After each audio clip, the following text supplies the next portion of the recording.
আজকের গল্পটি উঠে এসেছে কুমিল্লা থেকে, আর যার সূত্রপাত ঘটেছিল 2022 সালের মাঝামাঝি অবস্থানে। সামান্য এই গেমে করা ছোট্ট একটা ভুলের জন্য যে শুধু একটা পরিবারই শেষ হয়ে গিয়েছিল তা না, বরং সমাপ্তি ঘটেছিল এক অমর বন্ধুত্বের। কি অদ্ভুত একটা ব্যাপার না, গেম থেকে তৈরি হওয়া সম্পর্কটা গেমের জন্যই চিরতরে শেষ হয়ে গেল। মূল বিপত্তি 2022 সালের মাঝামাঝি অবস্থায় ঘটলেও এই জিনিসটার সূত্রপাত হয়েছিল 2018 সাল থেকে। সময়টা ছিল 2018 সাল। দুইজনের বাসা একই এলাকায়, তারা দুইজন একই সাথে স্কুলে যেত, আবার একই সাথে বাসায় ফিরে আসতো। এমনই একটা দিন তারা দুইজন স্কুল শেষ করে যখন বাসার দিকে ফিরছিল, তখন তাদের এলাকায় কয়েকজন পোলাপান মিলে কি জানি একটা করছিল।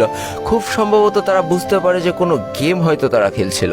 কৌতূহলবশত তারা সেদিকে এগিয়ে গেলে দেখতে পারে যে কয়েকজন মানুষ সেখানে বসে ফ্রি ফায়ার খেলছে এবং তাদের ভিতরে একটা আগ্রহ জন্মায়। এবং তারা ওই দিন সিদ্ধান্ত নিয়ে ফেলে যে তারাও আজকে থেকে বাসায় যে এই গেমটা ডাউনলোড করে এই গেমটা খেলা শুরু করবে, আর যে গেমটা ছিল ফ্রি ফায়ার গেম। তবে এই ফ্রি ফায়ার গেম অনেক মানুষের ভাগ্য পরিবর্তন করে দিলেও এই দুইটা মানুষের যে ভাগ্য কোন দিকে পরিবর্তন করে দেবে সেটা তোমরা কল্পনাও করতে পারছো না।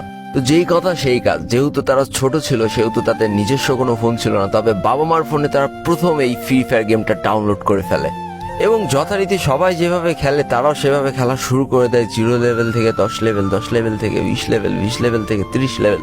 তবে সব থেকে আশ্চর্যের ব্যাপার, তাদের ভিতরের ফ্রেন্ডশিপ যতটা গাঢ় ছিল তার থেকেও কয়েকশো গুণ গাঢ় হয়ে যায় ফ্রি ফায়ার গেমটা খেলার জন্য।